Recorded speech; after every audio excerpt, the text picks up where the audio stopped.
Po ng mga kababayan natin, in your dreams, Harry Roque.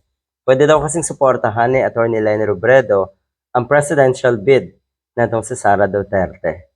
Totoo ba yan? Nako, huwag kayong umasa, Sara Duterte at Harry Roque.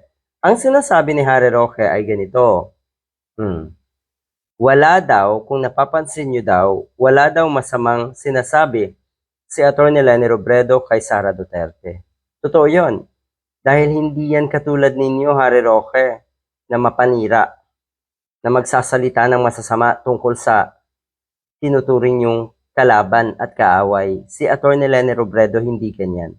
Talagang kahit sino, wala siyang masamang sinasabi.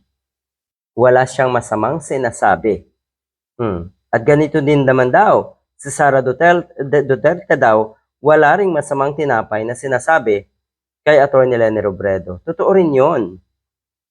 Dahil umaasa ang kampo niyo. Umaasa si Sara Duterte na siya ay susuportahan ni Atty. Leni Robredo.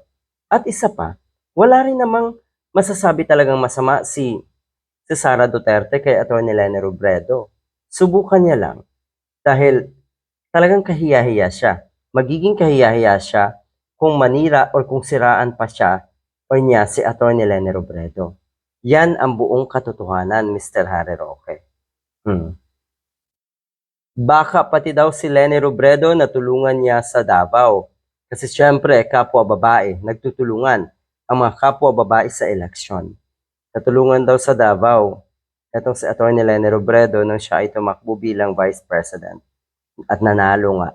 Talaga lang, Mr. Harry Roque, etong mga sinasabi mong ito'y para saan? Para ano?